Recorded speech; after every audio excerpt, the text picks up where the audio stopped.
Bill Chaffin, and I'm with Campus Events. And we'd like to welcome you to today's program, behind-the-scenes look at the Broadway smash Me and My Girl, featuring actor Tim Curry. Before we begin, we'd like to remind you that we have microphones at either side of the audience to ask you, so that you can ask Mr. Curry questions. And also today, before we begin, we were kind enough to be given 2 pairs of tickets to see Me and My Girl, which is currently playing at the Pantages Theater in Hollywood.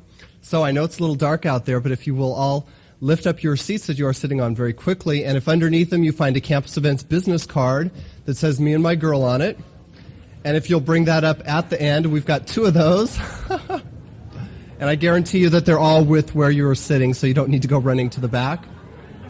But if you bring those up afterwards, and we'll get you your tickets, okay? Okay. As you all know, today's guest is actor Tim Curry, and this man has certainly had a diverse career. He got his start on the British stage in the 60s musical Hair, and followed it with A Midsummer Night's Dream, and starred in the Royal Court Theatre's stage production of the Rocky Horror Picture Show. In America, he has also appeared on the Broadway stage, where he received a Tony nomination in 1981, starring as Mozart in the Tony Award-winning play Amadeus. And on film, his credits are also of an eclectic nature, ranging from appearing in the musical Annie, the comedy Clue, the fantasy film Legend, and of course, everyone's favorite cult classic, the Rocky Horror Picture Show. In addition, he has appeared on numerous television programs and has also recorded 3 albums. Today, in addition to speaking, as you can see here, Mr. Curry will first be singing a number from Me and My Girl, and he's also prepared something especially for us, which he'll be singing at the end of the show. Joining him today on piano, we have Miss Janet Aycock, who is assistant conductor of the show Me and My Girl. And on bass, also from the show, we have Mr. Steve Lefevre. So, if you're all ready, please help me in welcoming Mr. Tim Curry.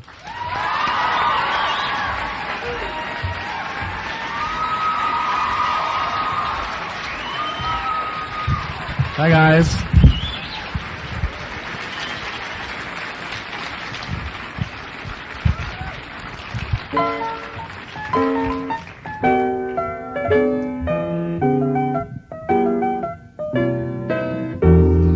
Leaning on a lamp, maybe you think I look a tramp, or you may think I'm hanging round to steal a car.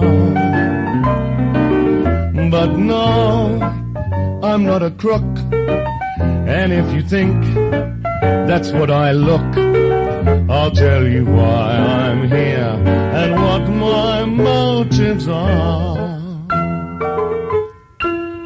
I'm leaning on a lamppost at the corner of the street in case a certain little lady comes by.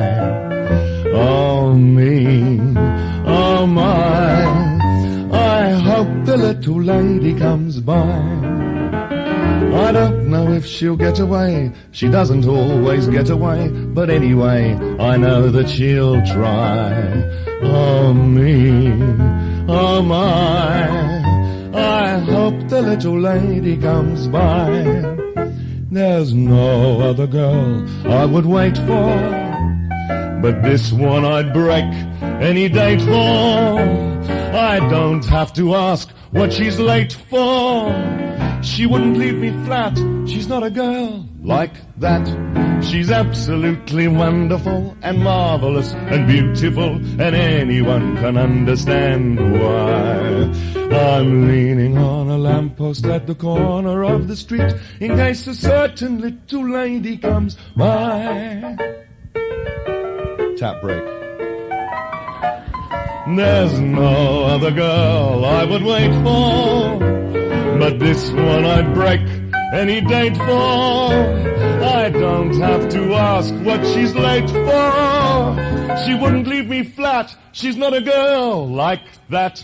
She's absolutely wonderful and marvelous and beautiful, and anyone can understand why. I'm leaning on a lamppost at the corner of the street in case a certain little lady comes by.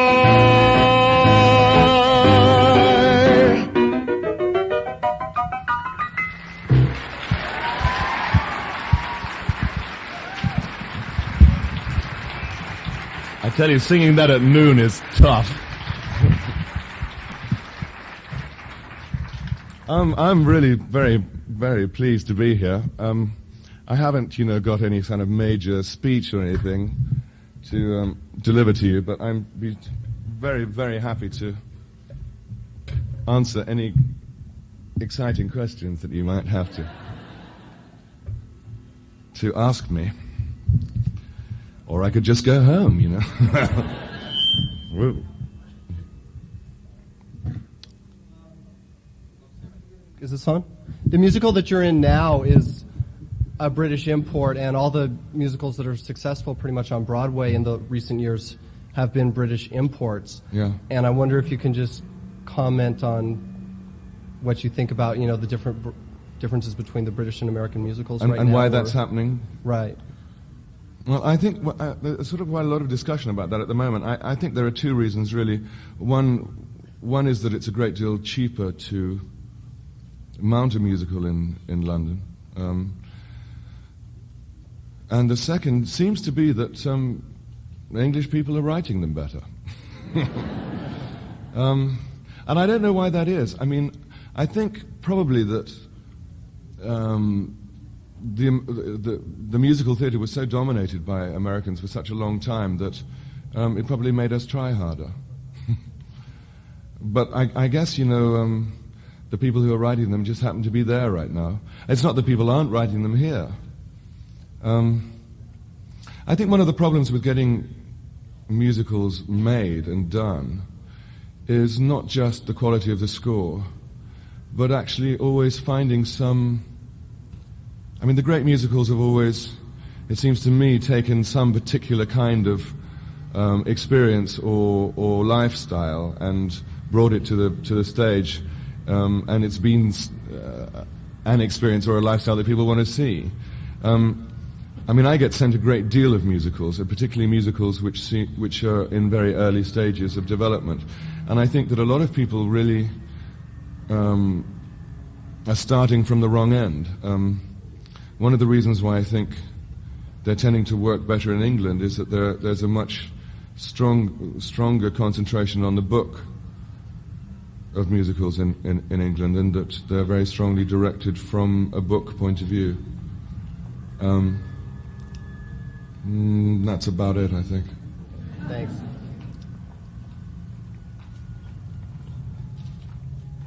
What do you think of the Andrew Lloyd Webber craze? Well,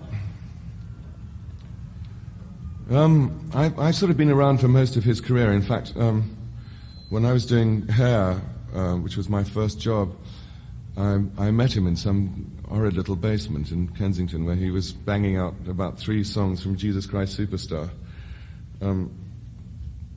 because there was sort of an idea that I might do the record of it. I think he's an extremely clever man. And he's also had the very good sense to get an extraordinary director like Trevor Nunn to do his shows. I personally don't have a great deal of feeling for his music. I sort of prefer rather quirkier, more personal music. What he also, I mean, has the best theatre producer in the world today, I think, Cameron McIntosh, who's an extraordinary promoter. And I mean, Phantom of the Opera is sold out for something like 2 years before it even opened. So what can I tell you? I mean, I think the music is more than a little derivative, personally. And I guess if I'd wanted to sing Puccini, I would have gone into opera.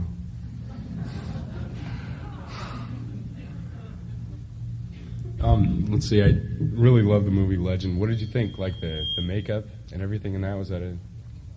It was a very curious experience. When I came out here because the two guys who designed and made all the prosthetic appliances for Legend are from here. Rob Bertine has this sort of huge, peculiar kind of weird science workshop in Monrovia, and I had to come out just before Christmas and have casts made.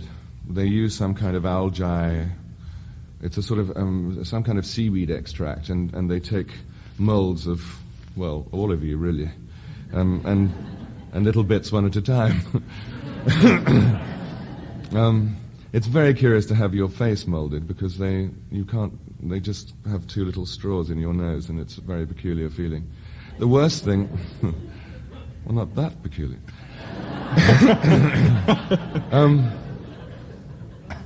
The worst thing was actually having the body cast because they have to they sort of put bandages all around you and then apply plaster, and it sets rock solid, which is very peculiar because if you breathe in too deeply, you just hit sort of rock. And I actually started to panic, and they started sort of pouring wine down me. They didn't seem to have any Valium or anything handy. And I had to sort of stand there all propped up while they cut me out of it with some, it's those sort of circular saws that they use for taking off plaster casts, except they had to go all the way down my body, and it took hours, and that was very peculiar and claustrophobic and not very nice. But they're extraordinarily clever, and they built this sort of entire body. It was based on a William Blake engraving called The Ghost of a Flea, which is a very peculiar kind of hunchbacked figure with a strange bulbous head, and then they sort of added the Minotaur to that, really. And it went through a lot of stages, because originally it was a much more kind of vulpine kind of wolf face, and I had very serious teeth. Very fang-like, but I found that it was impossible to speak. It's sort of sad like this. And I said, really, guys, since the only thing that is now visible of me is my mouth, do you think I could have most of it? Originally, I was going to have mechanical eyes, but I fought tooth and nail not to have mechanical eyes. Because really, they could just as well have sent on a Muppet, As it was, I had contact lenses that covered my whole eyes, which is also a very painful process, because they have to pour plastic into your eye to get a mold of your eye. And then they have to keep grinding the lens until it's comfortable, and until it is comfortable, it's very uncomfortable. It was actually because I had hooves that were a foot high, which I had to sort of practice on walking on, which meant that I could actually walk upstairs, but not curiously downstairs. And these sort of great horns. So from the ground to the top of my horns, I was, I think, 8 feet 1, which is a pretty good feeling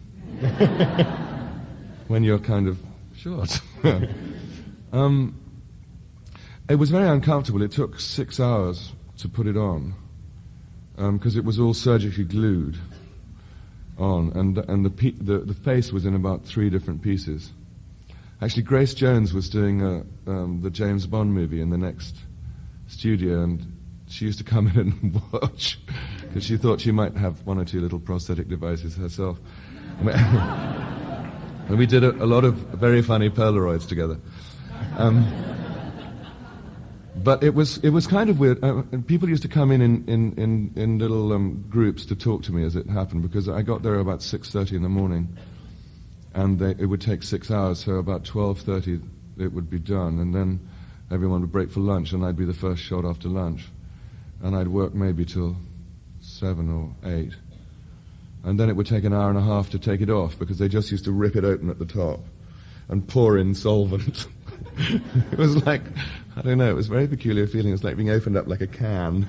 And then they gradually peel it off as it... and they made me a special chair, because the seat had to be about this high so that my hooves could rest on the floor. And there was a special sort of hump rack at the back. I sat like... and it was very silly. It was great fun to do. I mean, it was very interesting. Also, because of the contact lenses had sort of... They were like cat's eyes, you know, so they had little slits down the front. So you only had tunnel vision. You couldn't see anything peripherally, so... I had to be led about like sort of Helen Keller. It was very curious. But I guess, you know, the most interesting thing was to try and give this creature some kind of human qualities, you know, and try to project something through all of this plastic, which is really why I wanted to do it. Well, thank you. Thanks. It was a strange movie because Ridley Scott is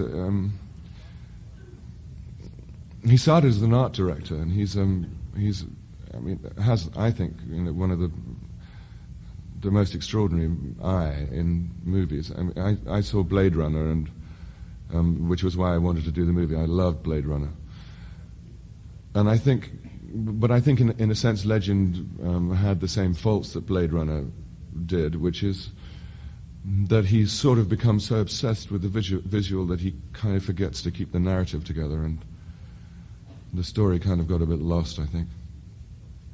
I mean, you know, with Ridley Scott, the take he's going to print is the one where the gel ran down the pillar and hit the light at the right moment, you know. I mean, you could have been Sarah Bernhardt, and he wouldn't have known. So once you find something, you just, you know, keep doing it until the gel hits right. But he's very generous in terms of you know, letting you contribute to what the frame is. I mean, he almost asks you to look into the frame and see what's going on so that you can do your thing. Yeah. Mr. Curry, I saw you in Me and My Girl on Tuesday. You were fantastic. Oh, thank you. In fact, I told you after the show. But I waited around. It was worth the telling. I want to know, you've played a lot of diverse roles, and I want to know which one you think is closest to the real Tim Curry, or which one you'd like to play, or something you would like to play eventually. Well, I think the closest to me is a film that nobody's seen called Ploughman's Lunch. I think it's actually been on Arts and Entertainment recently. It's sort of a rather talky film. I mean, it's the most kind of literate film that I've done. Literate films are hard to find, believe me. And that's really the closest. I mean, the guy turns out to be a total shit, but you know, until he was, it was really like me. That's disappointing. No, well, in the sense that, I mean, I tend to play people who are larger than life. And who have kind of, you know, extra dimensions of one kind or another. So it was actually quite a relief to play a kind of, you know, mildly urbane Englishman. And I'd like to sort of, I mean, I would really, I mean, they tend to kind of send for me in, you know, in the roles where they look at it and think, who the hell can play this? And quite often, who would want to? So, I mean, I'd really, I mean, my sort of heroes are Peter Sellers and Alec Guinness, and I've done quite a lot of Peter Sellers stuff, but I'd like to do something tiny and quiet for once in a way. You know, some psychopathic little bank clerk or something. Little ferret-faced person with glasses. Mr. Curry, I grew up in a little backwater hick town in Florida. Didn't we all? Where thought you looked familiar. Where there was this obscure little theater that the sailors would go to every Friday and Saturday night. They were playing this obscure film that only the sailors seemed to have heard about, called the Rocky Horror Picture Show. Like most people, I was dragged in there against my will at about the age of 13. kicking and screaming. And, of course, went there at least 100 times since. I stopped counting like I think most of us here. I did manage to... I did manage to drag my mother in to see the film, and she absolutely fell in love with you. And the only present that I actually remember getting that Christmas, and that I still have, is the Rocky Horror Picture Show soundtrack, which I was wondering if you'd be so kind as to autograph for me. I'd be delighted.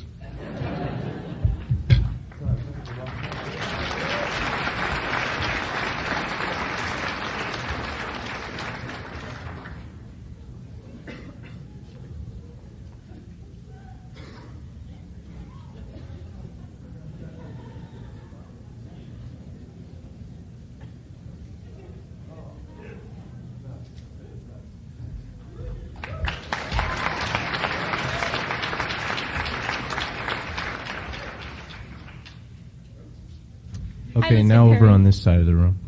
Okay, I'm so sorry. It's peripheral vision, you see. I was just wondering if you would talk I wonder why your lips weren't moving.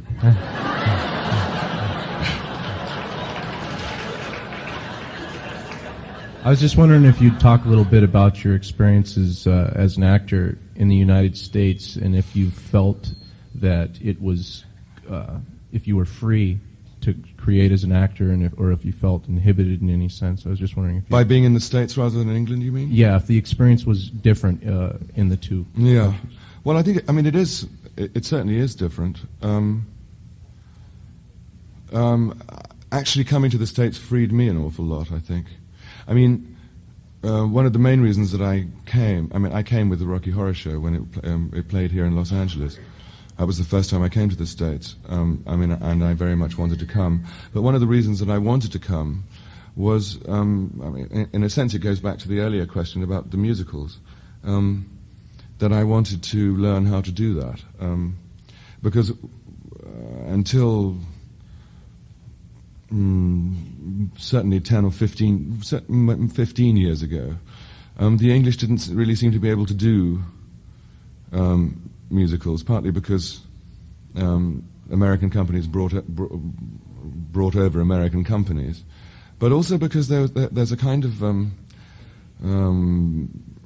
laziness, kind of generic to the English musical actor. I think it probably comes out of the sort of 40s musical, which was rather kind of relaxed and urbane, and they never really quite got the idea of the sort of 120% energy that the American musical actor has. And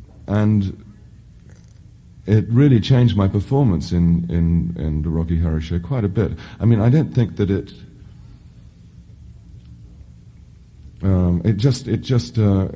kicked up the intensity of it enormously, and it's kicked up the intensity of my acting ever since, from working here. And that is invaluable. I think a lot of sort of nonsense is talked about English training,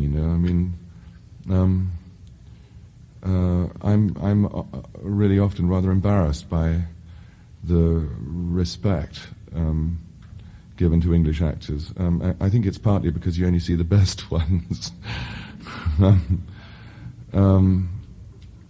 But there are certainly, I think, quite different methods of working, and I think the main difference is that because there's so much repertory theatre to be done in England, it's very much easier for young actors to get a very wide experience in the theatre very early.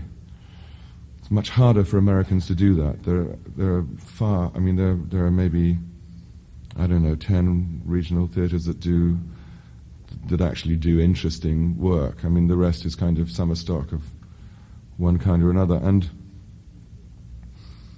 I think, too, that since the English theatre was kind of hijacked by the university directors in the 60s, there's a great deal more respect for writers in England than I mean, the theatre in England is much more a writer's theatre than it is here, I think.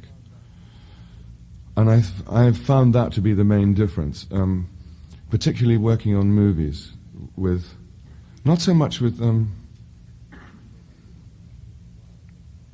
film actors who've been at it for a while, but I certainly find that with young film actors in America, that they're far more self-obsessed than English actors would be. Because I think if we're trained to do anything, we're trained to deliver the truth as written by the writer rather than the truth as struggled tortuously to, out of our own experience. And that's for me is the main difference. I think that there's a kind of personality cult in film acting here, which when it works is just amazing and brilliant, and when it doesn't is just this side of embarrassing. Do you feel though that this this tendency to emphasize the training of English actors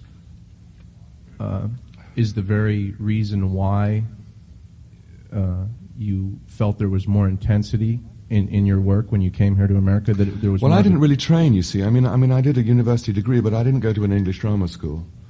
Because by the time I was through with my degree, I was 22, and I thought if I had to be a student for another minute, I would go insane. You know the feeling, huh?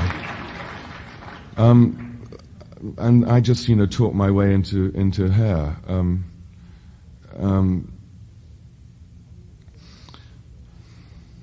I mean, there are very similar drama schools in England to American dramas. I mean, the Drama Centre in London is sort of based on the Actors Studio. The other two sort of main ones are the Royal College and Lambda are, I guess, much more kind of classically based. And I mean, I think probably the experience of learning to speak Shakespeare is a useful one. I think English actors just have are lucky in that there's a huge body of work which is constantly being reinterpreted. So that you can bring whatever is modern about you and whatever is modern and fresh about, the collective psyche of your decade, and apply it to skills that you've seen operating already. I mean, the Royal Shakespeare Company School of Shakespeare is already going through changes because of that, because everybody in the end gets tired of the march into the center of the stage, stand with your legs firmly apart and talk like this a lot. And there are fashions, in speech, and in vocal mannerisms. I think there's probably just a much wider range of style available to a young actor to see than there is here. That's our only real advantage. The other real advantage that we have is that in America you have to pretty much decide very early on whether you're going to stay in New York and do theatre and soap opera or come to LA and do film and TV. In England everything is cast and out of London, and everything tends to happen in London. So you don't have to make what for me would be an impossible choice between film and theatre. That probably answers questions you didn't even ask. Sorry, you have to stop me when I ramble. Hi, Mr. Curry. My name is Melanie, and I'm a very big fan of yours. Hi. And I was wondering if you have any tips on giving a good audition and overcoming stage fright. Overcoming stage fright is something that I'm familiar with. I haven't sort of got to it yet in this run. It tends to happen to me when a play's been running a while, and I find myself in a pattern that I can't, get out of. Laurence Olivier had to give up the theatre because of stage fright. Because, I mean, there are very many kinds of it, I think, and his was that increasingly he felt that he couldn't live up to expectations, that he would come on and they'd expect, God, and he was just a man. The best advice is actually just to breathe very deeply. I mean, the same thing that you would do for hyperventilation. I mean, it's the same deal. When I was doing travesties in New York with an actor called John Wood, who's incredibly skilled, he'd actually been to a doctor and to talk about adrenaline levels and things. And this doctor had done a study of adrenaline and said that actors on a first night can produce enough adrenaline to kill normal people. And that in fact it's quite likely that they become in some curious way addicted to a high adrenaline level, that they need that kind of jolt and risk. All I really do is just, put my head between my knees and breathe really deeply and pretend I'm somewhere else. As far as auditions are concerned, I think, the only useful thing about auditions is to go to as many as you possibly can, I think. Because auditions, in a sense, are a way of finding out who you are. I mean, the only important thing to do in an audition is to be as truthful and as clear about who you are as possible, because that is always what gets across. A friend of mine, Eileen Atkins, who is another of my heroes, got so good at auditions that she would start and for the first 2 minutes would do it absolutely dreadfully and kind of panic and but quite deliberately, and then stop and say, "Oh dear, that was so bad. Do you think I could start again?" and then knock them out. Because she figured by then they were so sympathetic and so focusing on her that she could really hit them with the goods. This is a dangerous technique. Particularly in America, where they don't, you get 8 bars, that did astonish me. We were rehearsing at the Minskoff Studios in New York, and all the time there were open calls for musicals, and I heard somebody saying, how many bars have we got? And they said 8, and you would literally go on and, climb every thank you.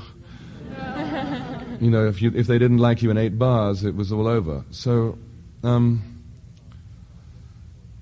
I think the hardest thing about getting employed as an actor is, and actually learning to be one, is finding out who you are in the first place, and then filtering whoever the character that you're being asked to play through your own experience. And I think the clearer that you look, the better. Particularly if you have a real handle on what the character might look like. I've actually never really gone for that too much, because I've just always tried to be as simple and clear and as truthfully myself as I could be, and if they didn't like it, fuck them, Thank you. Mr. Curry, I saw your show up in San Francisco, and I thought it was wonderful. My question is, do you ever talk to Richard O'Brien anymore? I do, yes. He's up to? I do. There's talk about a sequel. I don't know whether that's going to happen. I don't know.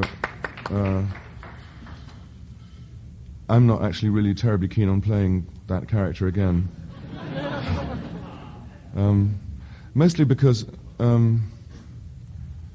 I don't know that I could sort of bring it off again. I think, sometimes a part, fits its time so exactly that it's foolish to try and re-explore it.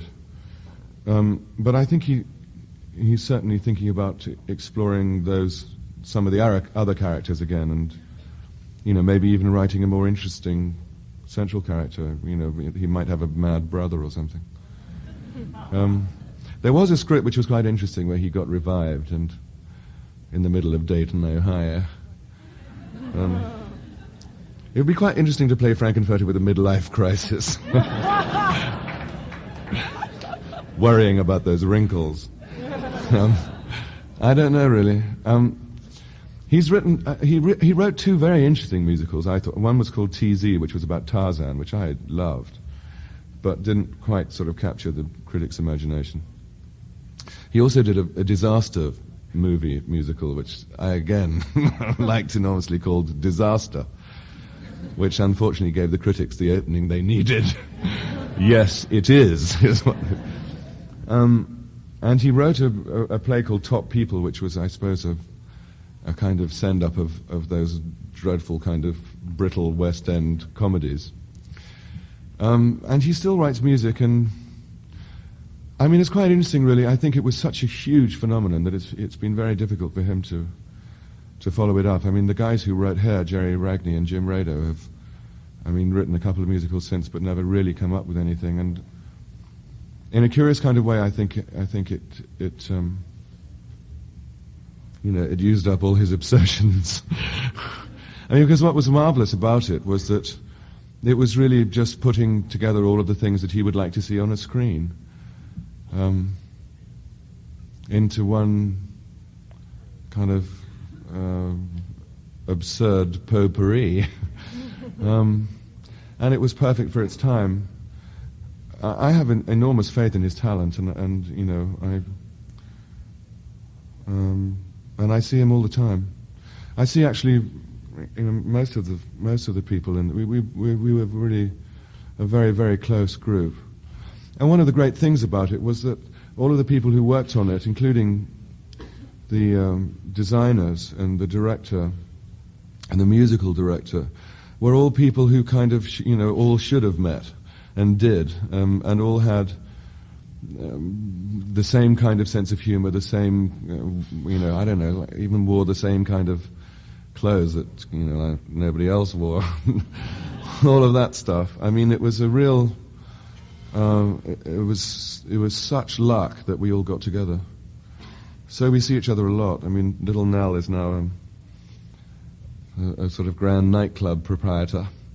Mm-hmm. And I went to see her in New York. I see them all the time, and I see him, and I'll give him your best wishes. Mr. Curry, as a fellow actor, I have to say I admire your versatility tremendously as a musician and an actor. Thank you. And I was wondering, who were some of your early influences, both as a musician and an actor? Well, the only person I ever wanted to sing like was Billie Holiday. Yeah. Maybe, well, and there have been people since, I suppose, but I'm pretty faithful to Billie. Yeah. And I do exhaustive imitations of her. One of which I finally got on film, actually, in a TV movie in England called Blue Money, which I think is on video here. It was wonderful.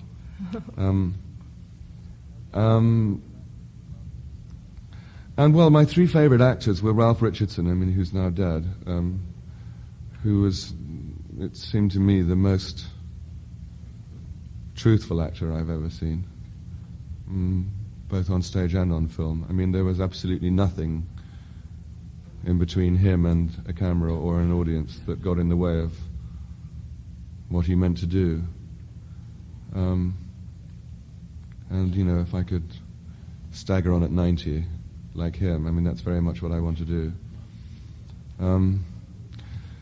And Peter Sellers, largely because of the extraordinary range that he has, and Alec Guinness too. I mean, and if you detect a versatility, it's been very hard won and fought for all the way. Partly because when I started in the theatre, there was still this kind of anachronistic division between the legitimate stage and the illegitimate stage. And if you did musicals, you were, and it still sort of happens. If you were perceived as a musical actor, you weren't perceived as a straight actor, and you certainly weren't perceived as a film actor. And in a sense, I mean, anything that I've done has been dedicated to breaking down those barriers and for making it possible for people to cross those, battle lines. And what it has meant has always been turning down work that would have been lucrative and quite often successful, until I could bully somebody into letting me do the thing that I wanted to do. I mean, and I've been incredibly lucky in that the only way that you can do that is to be asked to work by brave directors who are willing to take the risk on you, and I've been very lucky with them. I mean, Stephen Frears was the first person who used me after Rocky Horror when everybody thought I would never work again, to play a Victorian bank clerk, and Ridley Scott too. I mean, Peter Wood more than anybody, who directed Travesties and. I just did a season with at the National Theatre, has always had the guts to take people from one kind of theatre and hurl them into another, partly because he thinks that's a great deal more interesting for the audience, which indeed I hope it is. Thank you.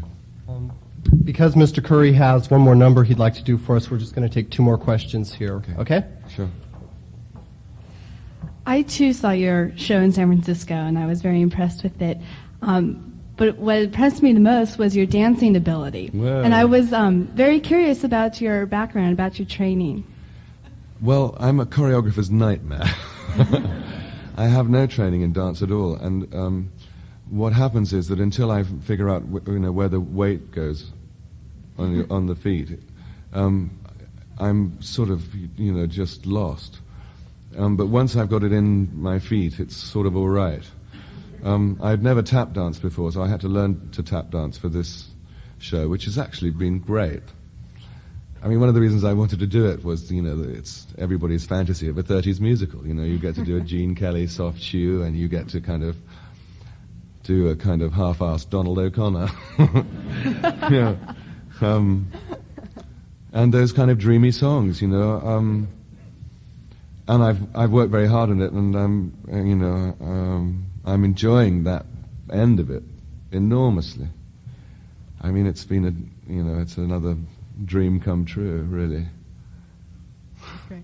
Well, you have such great agility with it. It doesn't show that you haven't had a lot of training. Well, It's great. thank you. I'm glad.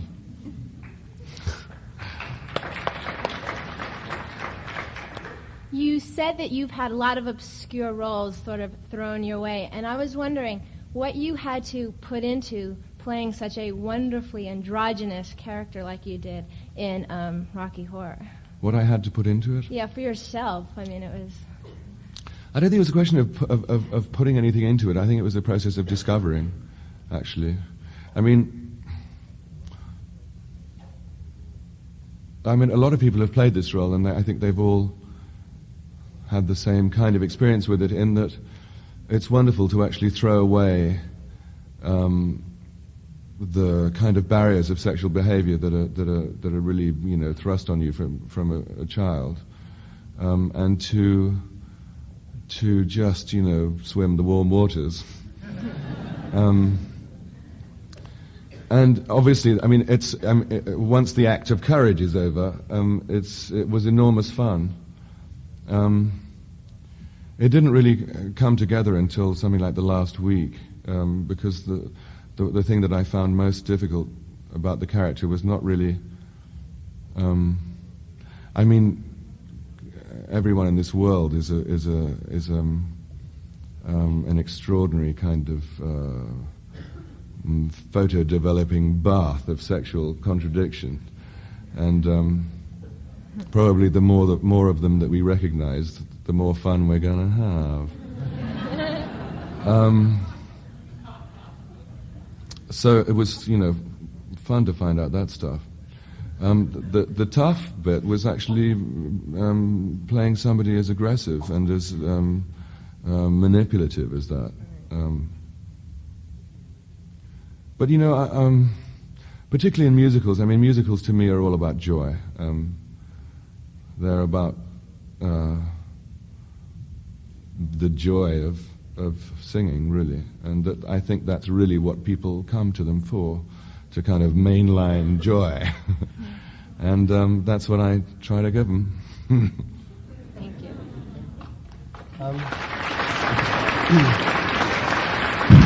Okay.